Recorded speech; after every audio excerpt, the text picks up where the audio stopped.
Good morning, and thank you for joining with me this Sunday morning. Do you remember the story of Mozart as told from the perspective of Antonio Salieri? You've probably seen the film. It's called Amadeus. Mozart has always fascinated me from the very first time I visited my favourite city in all of the world, that is Salzburg, and that was Mozart's birthplace.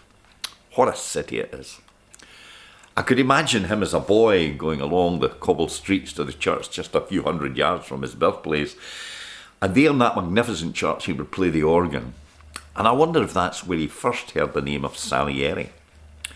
Salieri, you see, was the court musician in Vienna. He worked hard, writing melodies that were nice, choral pieces that were good, instrumental work that was fine. He knew that God had blessed him. After all, he was a devout Christian. As a young man he had prayed, just let me make music, Father, that will glorify you. And then came Mozart, the boy wonder. He dazzled the crowds, fingers dancing at the piano and melodies complex and fun at the same time. Songs that soared until heaven came to earth. And here's the catch. In Salieri's eyes, Mozart was a waster, a sinner even.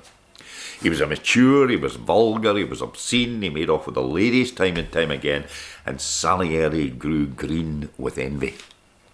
How could life be so unfair? He was a servant of God. Why should Mozart be blessed? He lived a life that was pious and obedient. Mozart was just an upstart. And so the story goes, until Mozart dies in mysterious death, and Salieri's eyes gleam vengefully. And in the dramatic climax, Salieri sits in an insane asylum and he curses God for denying him the kind of talent that God had blessed Mozart with. Envy. It lurks there for all of us, and it's always disastrous. When we say to ourselves, why should I be ill when he is well? Why should she have all the friends when I struggle to make friends? Two women once came to King Solomon, one baby between two mothers. He's mine, said one. No, he's mine, said the other. You see, they both had babies, but one had died, and now both women claim the one that's left. How could Solomon judge the case? Well, he said, bring me a sword. We'll divide the child in two.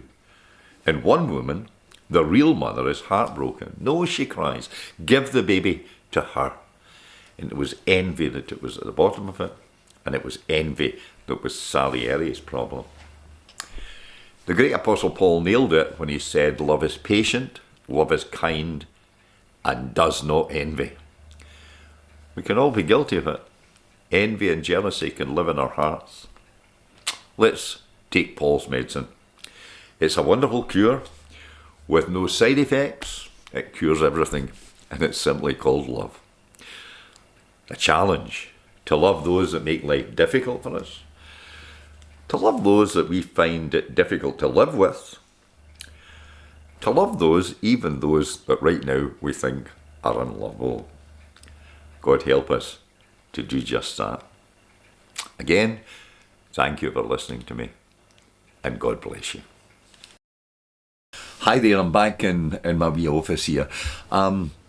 I'd like to do something just a wee bit different today, and that is to hopefully have you listen to a little of Mozart, and then maybe as a former travel agent to show you something of the delights of Salzburg as Mozart's music plays.